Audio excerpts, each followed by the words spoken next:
Welcome back, guys. Thank you for joining me once again for another episode on EyeAM. On this podcast, we do things a little different. We want the best of the best to speak about their journey, their life, and the events that led them to be the person that they are today. We sat down with one of the hottest names fighting as a middleweight in the UFC right now, Khamzat Chimaev, ahead of the biggest fight of his life so far with Robert Whittaker. I hope you take something away from this today. Like always, this is another special guest and now a very good friend. If you like what we are doing and want to show support, it would mean a lot to me if you could hit the subscribe button and leave a comment of who you want to see on here next. Thank you and enjoy yourself. Action. Let's go. This is not an MMA fight, so you're not going to jump out of there and bash the shit out of me, are you? No, bro. All good. Okay, man. So you've had a fast rise in the UFC. So you got to tell me, what was it like growing up? I know you don't want to talk too much, but I want you to kind of elaborate. What was your childhood like? Why did you consider joining the UFC? Where do you come from? I come from Chechnya originally. I grew up in my country till 19. So after 19, I moved to Sweden.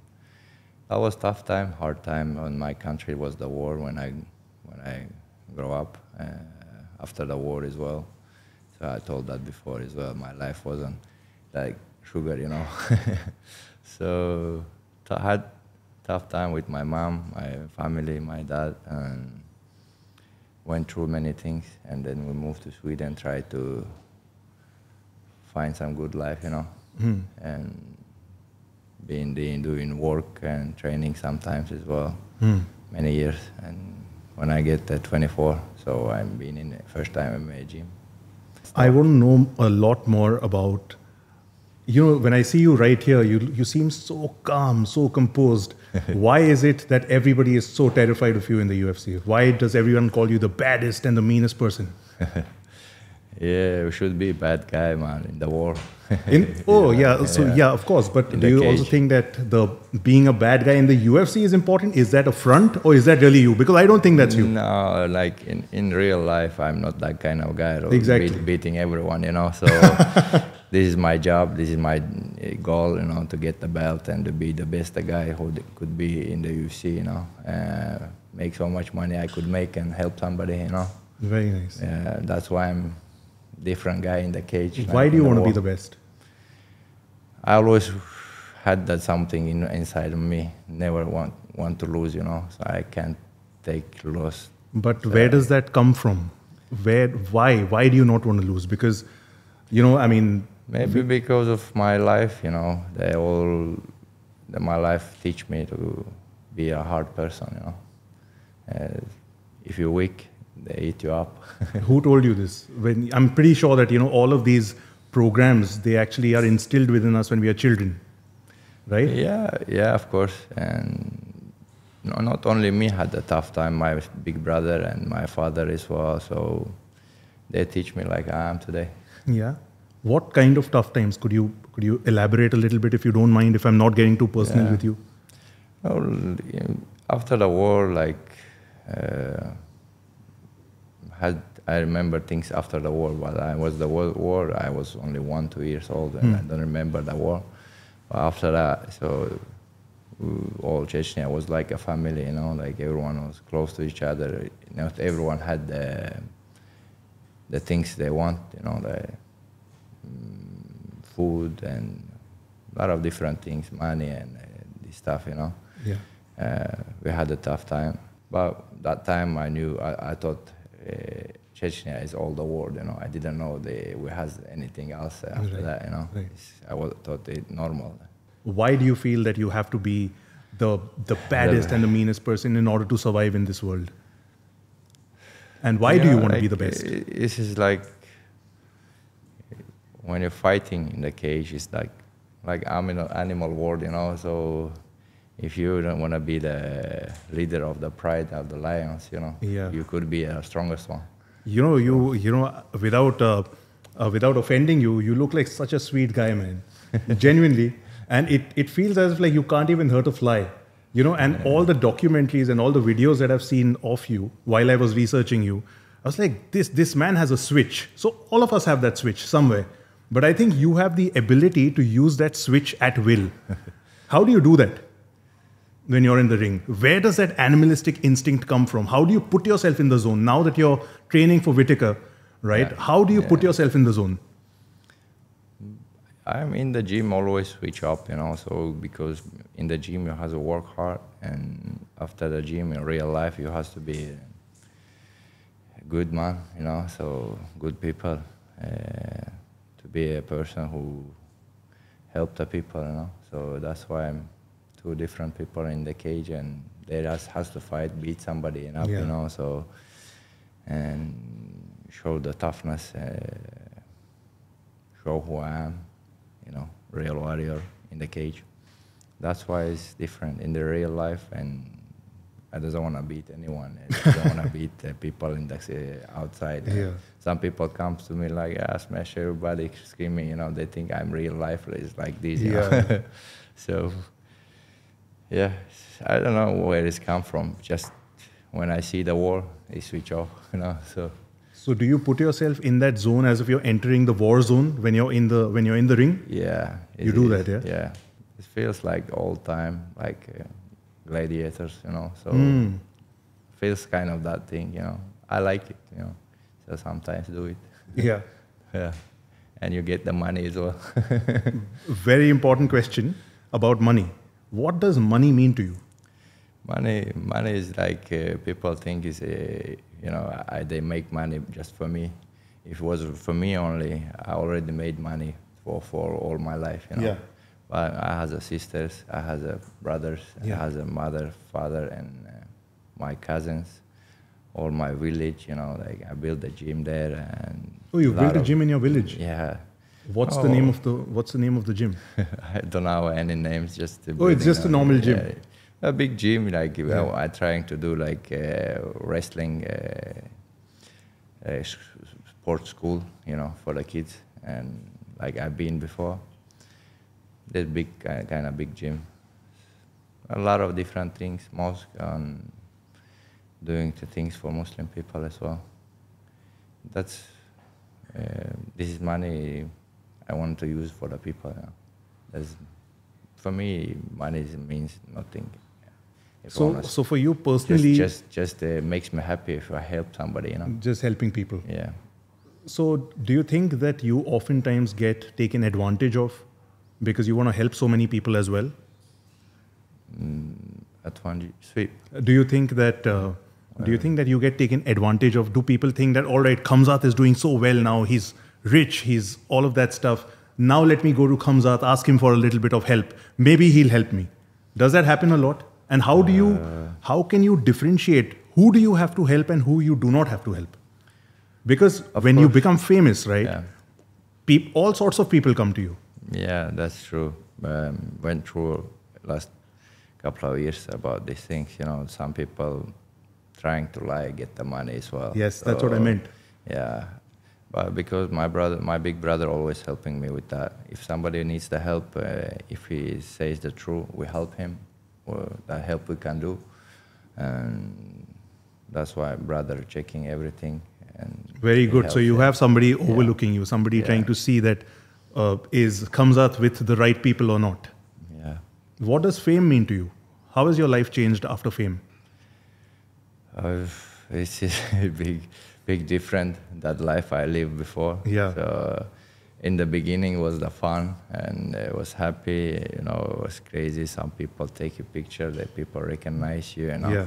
But right now, like every day, I wake up, I feel me normal. People go out, just somebody comes to you, it takes you time, like 5 minutes, 10 minutes, he take pictures, asking about the number, and ask about the help and different stuff, and fighting every day, who you fight next, when you fight next, and, I think everybody has already done a podcast with you before I could even start by asking you all the same questions that I was about to ask you. No, like I didn't did so much podcasts, but interviews and this stuff last year, but the people, like, anyway, they come to, they start to ask you the things, about the sport, and this makes hard your life, Yeah, it must be very distracting, no? Yeah, just one day you get like same question like 10 times, 20 times, 12 times, so.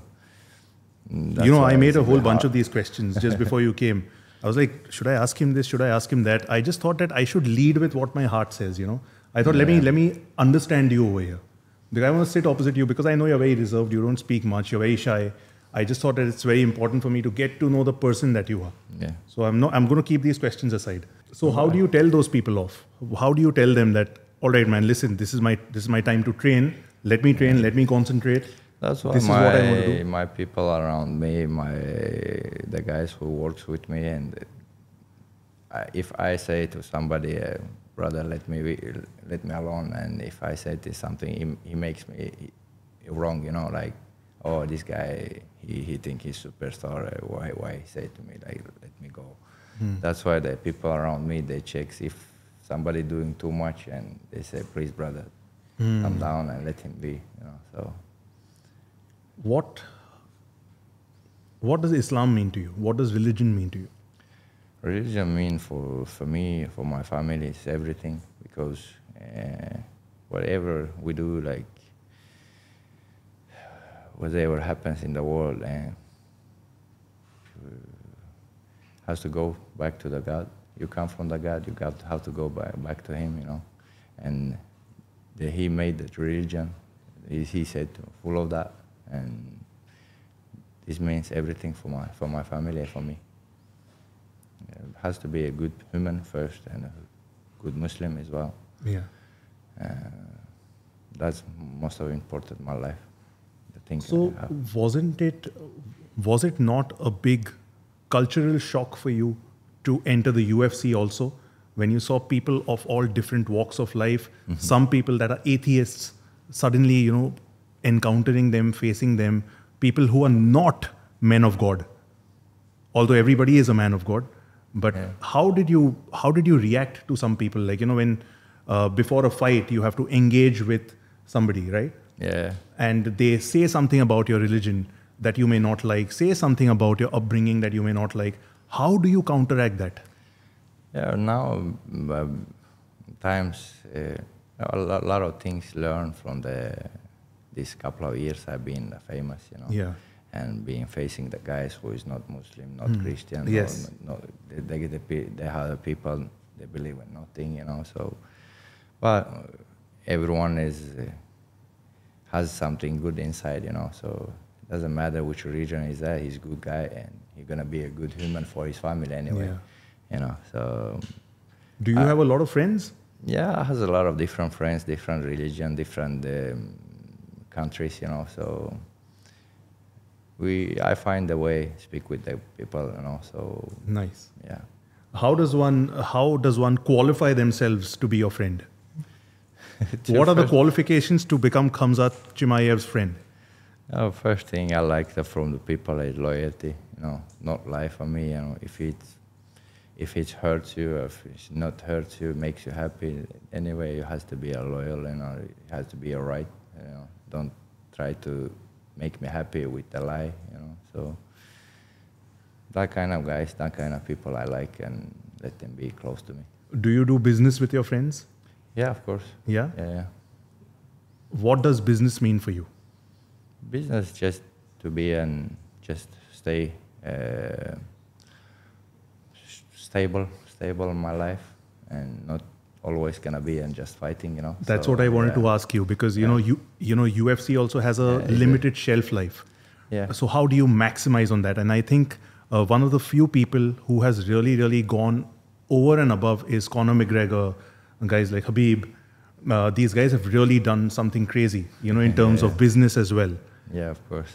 Of course, they finished. They did everything like I try to do now. Yeah. So yeah, I'm in the beginning of my career on there, you know. So I'm 30 years old. I want to fight till 35 and 5 more years. We'll see what's gonna happen. But still already, if I'm not die, I will stay unstable in my life. Of course, you're not going to die so soon, man. we're going to see you a champion, man, for the rest of our life. Yeah, inshallah. So what are the kind of businesses that you like to get yourself involved in? What are the kind of brand endorsements that you do? Just different things. With my brother, is always helping me with that, and I trust my brother. If you trust somebody, you can trust your brother, you know. So, of course. He's doing everything for me, and we're buying like apartments and selling them back and. Oh, making nice. some In money, Dubai yeah. itself or in Different Sweden? countries. No, not in Sweden. Different countries in Russia and Turkey, and Nice. now we're gonna start here in Dubai as well. So Very nice, very nice. that's some kind of things we do. Nice. So, Khamzat, I want to ask you, tell me more about your mom. Your mom has been a very, very big inspiration for you, a big motivation for you to do all of this, whatever you're doing.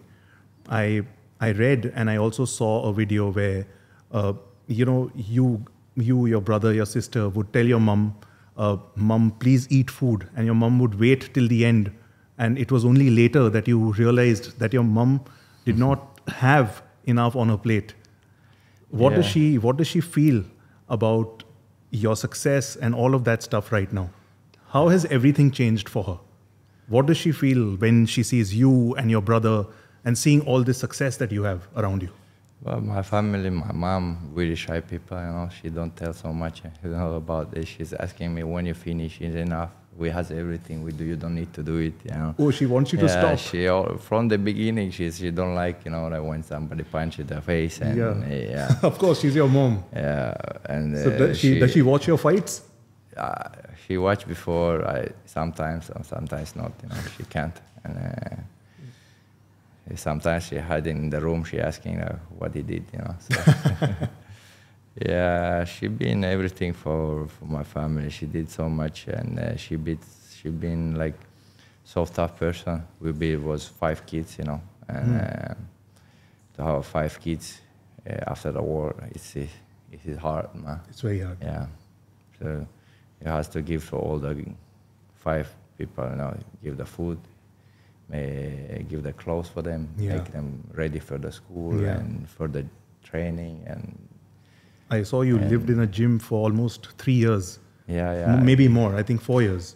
Almost 4 years. Almost 4 years, yeah. Something like that. And I think your match with Conor, the one that you saw for 15 minutes, is when you decided that you wanted to become a UFC fighter. Yeah. I was working on chicken factory that time. Yeah. And I had a half hours off from the work, and so I saved my half hour till the fight, So I said, now we're gonna take off. I went to the kitchen. I started to watch the fight. 30 seconds, So can you thank Conor McGregor for you being a part of the UFC? Yeah. That's true as well. But my friend, he takes me first time to the gym. But the thing also, I start to think. Many things is going on about why I become a UFC fighter, So one of the things is I see the fight and I see how much he made, So so money was a big driving force for you. Yeah, it was a big motivation for me because the guy who makes some guy from Ireland and who's been working like me, So become a superstar and make money, make his life change, That was motivation for me that time. You've also been to India, haven't you? Yeah. You went to Hyderabad and you fought at Brave. There. What was your experience like in India? And what do you think of India as a country? As a country, people was really nice people, In Hyderabad, it was like two different, two different side of the life. I thought was some rich people, some really people are either here or people are either here. Yeah. It was different for me. We went through all the people who is living bad, and we went to the centrum, and it's big different. There is the tough people as well. Where is the hard times, there is the tough people. Very tough. Very, very tough. Yeah. So do you intend to ever come back to India? Of course. Can I ever host you in India? Yes. Or do I have to speak to your manager or talk here? Of course. I want to come. I want to visit. After my fights, I'm gonna do tournaments everywhere. Speak with the people and maybe made some young guy motivate and been motivated to do something and change my life. We need to also speak to Dana White. Yeah. What's your relationship like with him? Well, it's good. Always been in good relationship with the UFC. Never had any problems. Yeah, they helped me a lot as well, you know. So when I've been sick, they took me to the Vegas and helped me with the doctors. When whatever is it, they're helping. They've always been helpful. Yeah, they always been good with me. What is anyway. Dana like as a person? In real life, before we get to the UFC, I thought this guy like, you know, they had different picture in my mind. When I met him like in real life, and when I see him, we went to dinner, and like when we finished the dinner, he was just giving to the guys who's working there like $500, you know. Like, I've heard that about him. He loves to gamble as well. Yeah. I never been close to him when he gambled, but when he helps the people, I did like, you know. So you have the money and you give it to people who are working, like trying to make. He really swears by you. He loves you. You know, I've seen some of his interviews, and he speaks so highly of you. And I think he's been anticipating your victory for a very, very long time. I want to give a massive thank you to my sponsor, Manscaped. Unless you've been living under a rock, you have definitely heard of them and most likely even used one of their products. If not, what are you doing? In my opinion, their beard and balls bundle is the best grooming combo for men. Now, if like me, you are particular about your beard and are looking for that clean and sharp look, the Beard Hedger is the way to go. But for anything waist down, the Lawnmower 5.0 is so good because it's also waterproof, which means all your grooming needs can be taken care of in the shower or the sink without you having to worry about any sort of water damage or mess. If, like many, you have one trimmer for both your beard and your private parts, I'd recommend you to go for it.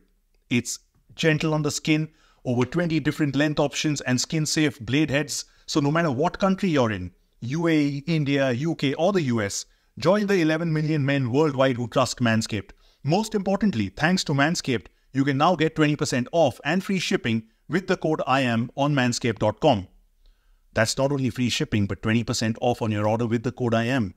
Enjoy and send me a DM. Let me know what you thought, because genuinely, it's a great premium trimmer. Trust me, your face and your privates will definitely thank you. So tell me one thing, man. Before your title shot, why, I mean, of course, you have to go past Robert, right? Yeah. How have you been preparing for him?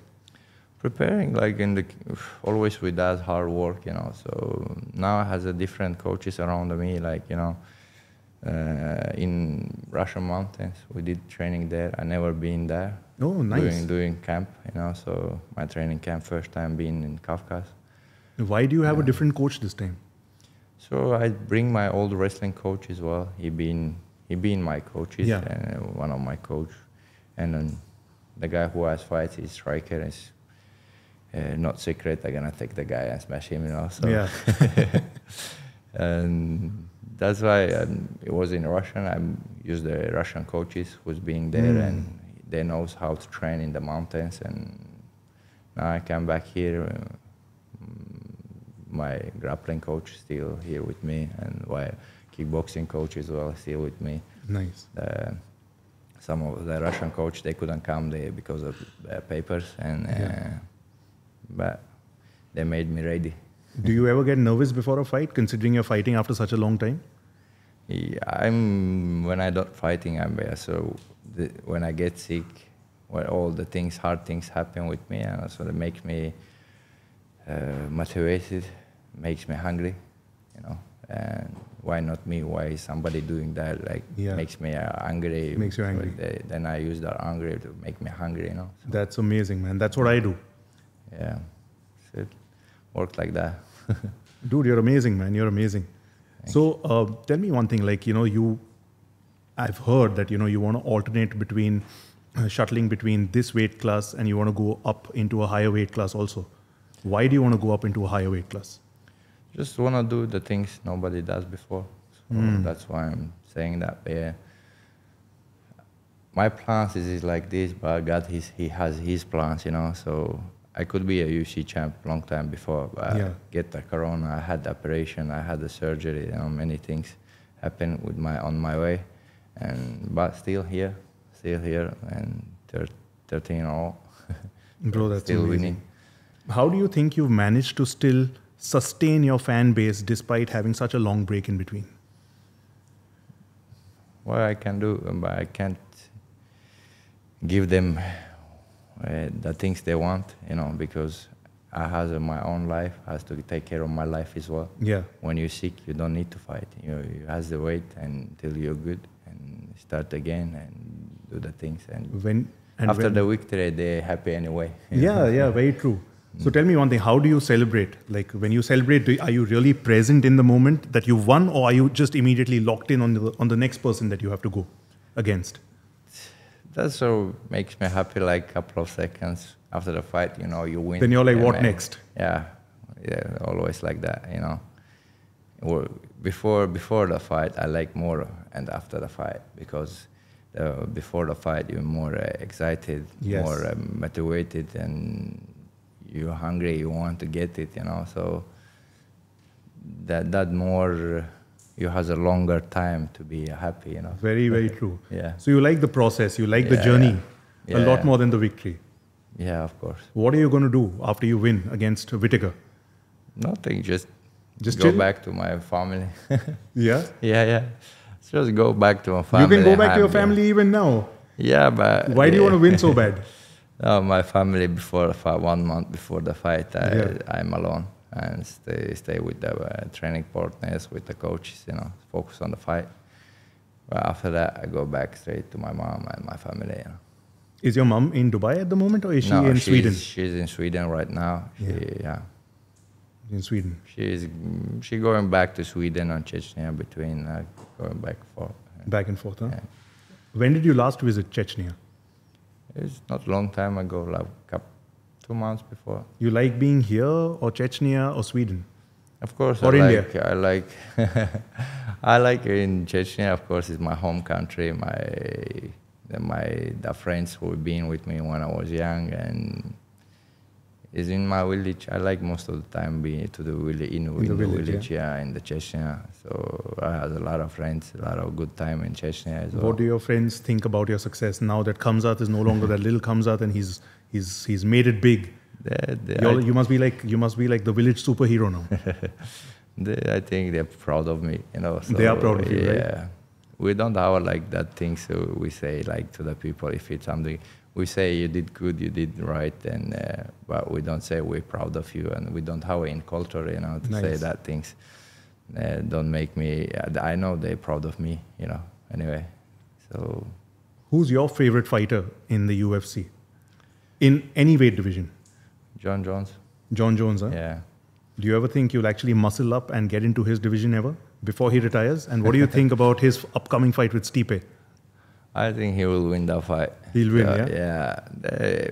If somebody says Jon Jones against you in the cage, you know, I think the guys they come to the cage scared, you know. Yeah. Do you think, considering he's not fought for a very, very long time, and he's making a comeback, he's been trying to make a comeback for such a long time, do you think that there may be some room for error, or do you think that he's slowed down with age? What do you think? Of course, everyone become old. You know, when become old, everyone can start to lose. You know, everybody can lose the fight. You know, with one punch you get to sleep. And yeah, of course, it can happen with anyone. You know, but I hope he's finished after the fight. You know, he's being a legend. Nobody could beat him. You know, he faced the different monsters, and very crazy guys he met. And I don't think anyone faced that kind of people in the UFC. Would you like to face such people as well? Challenge yourself more and more? That makes you... That guy he is today, Jon Jones, the people made him, you know. Yeah. That's why he faced the monsters, he became a different monster, you know. Do you want to become a different monster as well? No, in the cage, yes. In the cage, yeah. Of course. Yeah. So tell me, what do I need to do if I have to take you along with me to India? Because I really like you, I want to introduce you to my friends. How do I take you? John, how do we get him to Goa? If we have the time, when we're not training, we'll come there. When we're not training, we're bringing him over here, we're kidnapping him, yeah? Kidnapping, brother. Maybe you will Bro, be Chechnya, brother. In terms of my size. So tell me, brother, what else do you want to achieve in your life? Well, To be a good father. I has a boy. I know. Congratulations, man. Thank you. How Be has a good fatherhood father. changed you? There are many things changed in my life when I got the kid, you know. So Like what, if you don't mind me asking? to think about the things where I do before 10 times I do anything, you know. You think? Yeah. Before I was crazy. I was just doing the things and now, I did wrong, you know. I didn't think about it could be wrong. Yeah. But I just think, this good thing, I went there and could be some wrong thing I did, you know, in my life. But now you do anything before you do, like, you think about, like, if my son grow up, how he gonna see me, you know? How he will think about me, you know? Yeah. What kind of man my father is. If your son ever decided to become a UFC fighter himself, would you allow him to be one? I don't think so. He will be that kind of guy like me, you know? He has to be. He has everything I dreamed before, you know? So I don't think so. He's gonna be that guy, like kind of. But what? Maybe, but what maybe if he, different way. Maybe he become a doctor. Maybe he become some, I don't know, like. You wouldn't want him to become a UFC fighter? If he would like, it's up to him. You know, I don't want to choose and put him that way that he doesn't want to be, you know. So first thing for me, if he become a good man and good human. And very important. Yeah, that's the important for me. You know, Khamzat's going to knock me out if I just tell him he's a really nice guy again. But but your nickname Boars, it actually means wolf. Yeah. And I love that because you know, I've been meaning to get a tattoo of the wolf myself, but my mom, she's going to kick my ass if I do that. But you got to tell me, how did that come about? Why did you choose the name? Why do you resonate so much with the wolf? And how does that extend into your fighting style? But first, my brother gave me that name. Oh, really? Yeah, it's not from me. But wolf is traditional thing for my country, you know. Oh, is it? I wasn't aware of this. It's traditional symbol. The all Chechen young guys, they like, they call them boars, you know. Boars is like boars or war, like. Nice. Exist like tough man, you know. That's why I think there are many guys being in the fighting from Chechnya, they call them boars, you know. I like the animal, how he is doing his life as well, wolf, you know. It's like, I've been watching documents as well. That's why maybe we chose that. Are you a lone wolf?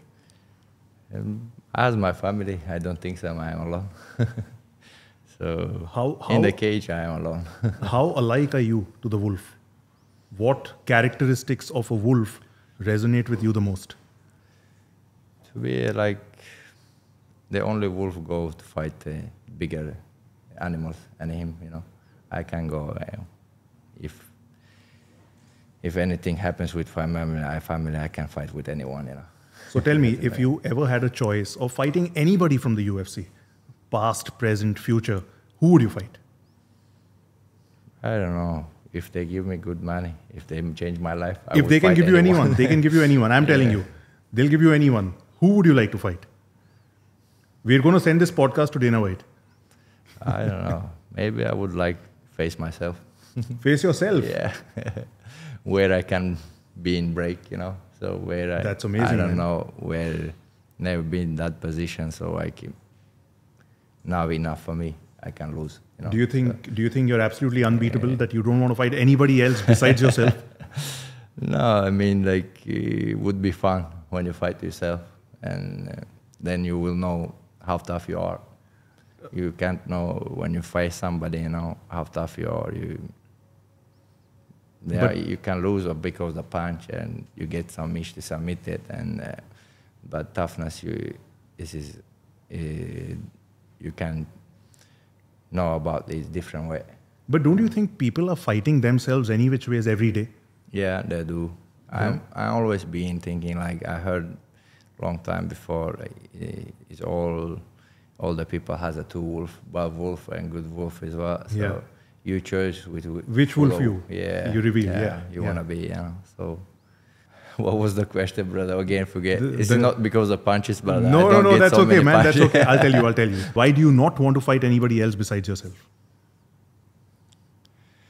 Of course, I wanna fight the guys. You know, if I give the names now, Who do you want to fight? That's why I want you to drop a name now. everyone is possible to fight. I will fight with them. One name. Only Israel Adesanya. Oh, you want to fight Izzy? Yeah, he's a good fighter, you know. So he has one of the famous guy Yeah. in the world right now in the MMA, and him Strickland. I've been Strickland trained as well, with him before. You've had some history with him as well, right? Yeah, we've been training in the gym, doing sparring. So I want to see in the cage. Now people say it's in the sparring and cage is different. It's For different, me, yeah. it's the same, but I don't know. So we'll see. I want to try it as well, and of course I want to face the champion as well. Take my belt. What's your favorite submission and what's your favorite strike to land? It's not secret. I mean, been finishing many guys with that choke and With your chokehold, yeah. Anaconda choke. I call many people jiu-jitsu people calls it like different. I think so.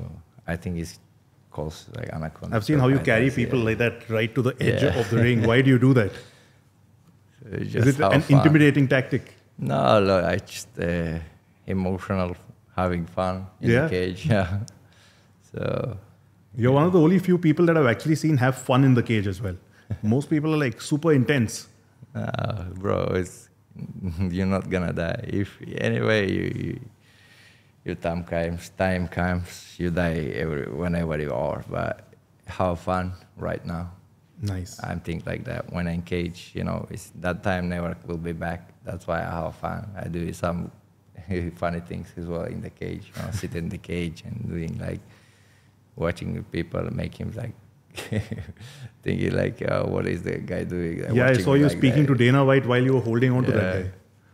guy. It's fun. I have fun with that. Where do you see yourself 5 years from now? UFC champion. Yeah. Yeah. Did you watch the match between Potan? No, because it was later at night, I think, or there was early in the morning. I don't remember what time was it. I seen the short videos and when he finished the guy. Yeah. Yeah, Would you ever like fighting him someday? of course. If he still will be in the fighting, you know. I don't know how old he is, the guy, and Yeah, I think he's in his mid-30s, I think. yeah, of course I will face him. You know, stylistically, it's a good matchup for me. A bad matchup for him, you know. Yeah. And I'm wrestler. He's striker, you know. Yep. Of course, if he punch somebody, he has a tough, hard punch. Yeah. He knocks many guys out, you know. So I think the only person that managed to survive that was Izzy. yeah, but he's a good striker, you know. He's fast and he moves good. He's very and quick. Yeah, that's why. But if you stay, just strike face to face, you know. I don't think so. Right now, he's one of the good strikers in the UFC. But wrestling, it's me. Nice. Super proud to meet you, man. Thank you for being here, brother. Thank you so much for being a part of this incredible podcast. Can't thank you enough. As a viewer, you see the final episode, but Podcast Hub, my partners have worked incredibly hard from the pre-production, the setting up, the getting the mics, cameras, and the lighting right. A lot goes into this. So if you ever need a team of professionals, they've just opened up a brand new place with 4 different studios in Boulevard Plaza in downtown Dubai. Or maybe you fancy shooting on a yacht or a helicopter or wherever it might be. These are the guys you must go to. I highly recommend Podcast Hub. Check them out, guys.